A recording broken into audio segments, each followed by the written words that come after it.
Hello everyone, welcome two molecule classes. तो आज का हमारा टॉपिक है रेस्पिरेशन इन प्लांट्स। हमने कल देखा था ह्यूमंस में कैसे रेस्पिरेशन होता है, इनहेलेशन एक्सहेलेशन। उसी प्रकार से आज हम देखेंगे प्लांट्स में रेस्पिरेशन कैसे होता है। ठीक है, respiration in plants. Respiration in plants is the process of using oxygen to convert sugars into energy for growth, reproduction and other functions. मतलब प्लांट रेस्पिरेशन क्यों करता है? ऑक्सीजन लेके शुगर को एनर्जी में कन्वर्ट करने के लिए, जो कि उसको ग्रोथ, रिप्रोडक्शन और अदर जो जो फंक्शंस हैं वो कंडक्ट करने के लिए। ठीक है, क्या करने के लिए? शुगर को एनर्जी में कन्वर्ट करने के लिए, ताकि वो अपना लाइफ प्रोसेस चला सके। फिर क्या बोला है? Unlike animals and humans, plants do not have specialised structures for gaseous exchange. मतलब क्या बोला है? एक स्पेशलाइज्ड स्ट्रक्चर जैसे हमारा लंग्स है, उसी प्रकार उसका कोई डेफिनेट ऑर्गन नहीं है काम करने के लिए, गैस एक्सचेंज करने के लिए। ठीक है, उसका क्या है वो सब देखेंगे। They have stomata, lenticels, root hairs for gases exchange.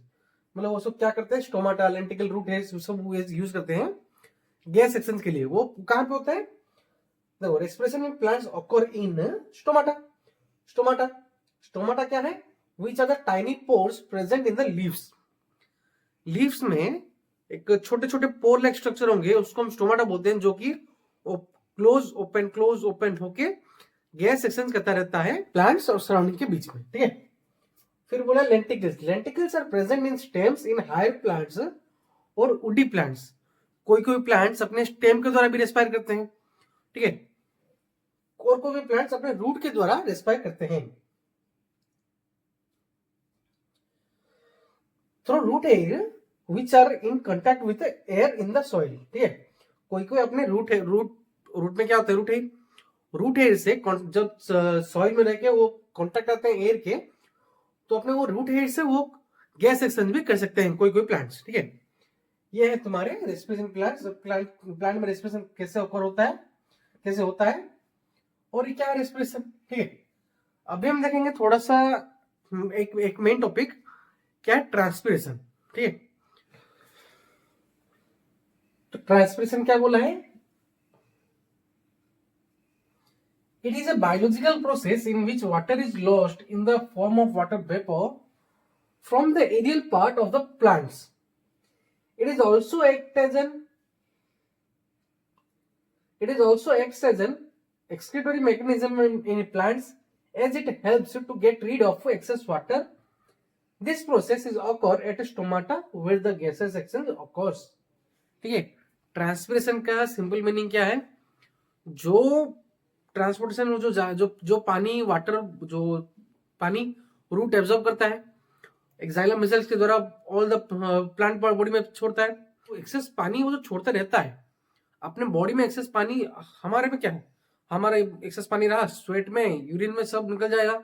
लेकिन प्लांट्स में स्पेशलाइज्ड ऑर्गन नहीं है वो सब, तो वो क्या करेगा? एक्सेस पानी को ट्रांसपिरेशन के प्रोसेस के द्वारा एनवायरमेंट में छोड़ देगा, वाटर वेपर के द्वारा के फॉर्म में। ठीक है, क्या करेगा? Transpiration is a process of removing excess water from the plant body through stomata in the form of water vapour. ठीक है, यह है तुम्हारा ट्रांसपिरेशन। ठीक है, ट्रांसपिरेशन मेनली कहां पे होता है? स्टोमाटा में होता है, जहां पे कि गैसेस एक्सचेंज होता है, वो ट्रांसपिरेशन दोनों स्टोमाटा ही करते हैं। ठीक है, क्लियर क्लियर हुआ? गैसेस ऑफ एक्सचेंज कहां पे होता है? स्टोमाटा में होता है। ट्रांसपिरेशन भी कहां पे होता है? स्टोमाटा में ही होता है। ठीक है, कोई कोई प्लांट्स अपने स्टेम के द्वारा और अपने रूट हेड्स उसके द्वारा भी गैस एक्सचेंज करते हैं। ट्रांसपिरेशन स्टोमाटा करता है। ट्रांसपिरेशन में जो रूट एब्जॉर्ब करके पूरे प्लांट बॉडी को छोड़ेगा, जो एक्सेस वाटर प्लांट के बॉडी में रहा तो वो ट्रांसपिरेशन के द्वारा बाहर निकल जाएगा in the form of water vapour from the stomata. ठीक है, अब तो ये हो गया नॉर्मल प्लांट्स के बारे में। अब देखेंगे डेजर्ट प्लांट्स में ट्रांसपिरेशन, फोटोसिंथेसिस होता कैसे? ये एक मेन क्वेश्चन है। ठीक है, ये जरा ध्यान से सुनना। क्या है? तो मेन क्वेश्चन क्या है? How do desert plants performs photosynthesis? ठीक है, जो डेजर्ट प्लांट कैसे फोटोसिंथेसिस परफॉर्म करता है, कैसे करता है, ऐसे लिख सकते हो, such plants open up their stomata during night and take in carbon dioxide. मतलब ये क्या करते हैं ऐसे प्लांट्स, डेजर्ट प्लांट्स, वो रात के टाइम अपने स्टोमाटा को ओपन कर देते हैं ताकि जितना जितना हो सके उतना कार्बन डाइऑक्साइड अपने अंदर एब्जॉर्ब करके रख सके। ठीक है, फिर stomata remains close during the day time to prevent the loss of water by transpiration. और डे टाइम में क्या करते हैं, अपना स्टोमाटा को क्लोज कर देते हैं। क्यों? वंस ओपन हो गया तो जो पानी था वो वाटर वेपर में चले जाएगा by the process of transpiration. Transpiration ना हो इसीलिए स्टोमाटा क्लोज करके रखते हैं। ठीक है, फिर they store carbon dioxide in their cells until the sun comes out and then carry on with the photosynthesis during the daytime। मतलब रात के टाइम वो कार्बन डाइऑक्साइड एब्जॉर्ब कर लेते हैं, सन के टाइम एब्जॉर्ब क्लोरोफिल पिगमेंट के द्वारा सनलाइट एब्जॉर्ब होगा, फिर वो अपने अंदर फोटोसिंथेसिस प्रोसेस कर सकते हैं। ठीक है, और जो कार्बन डाइऑक्साइड अपने अंदर रखे वो किस फॉर्म में रखे, carbon dioxide stored as organic acid in the body of the plant.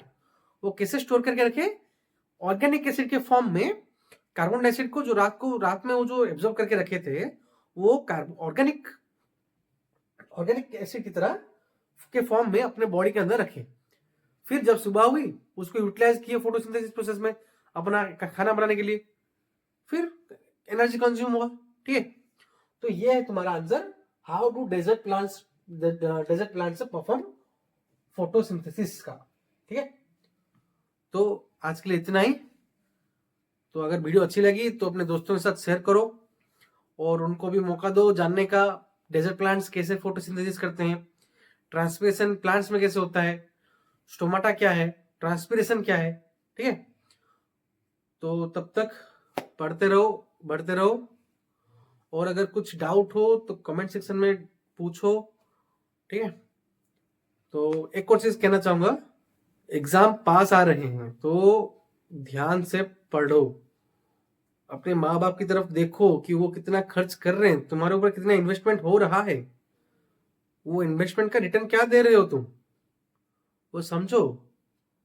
जितना एफर्ट्स वो दे रहे हैं ना, काशी कोई देगा तुम्हारे ऊपर। टीचर पढ़ाएंगे, पेरेंट्स देखभाल कर सकते हैं, लेकिन पढ़ना तुमको ही है। तुम ही नहीं पढ़ोगे तो एग्जाम में कुछ नहीं लिख पाओगे।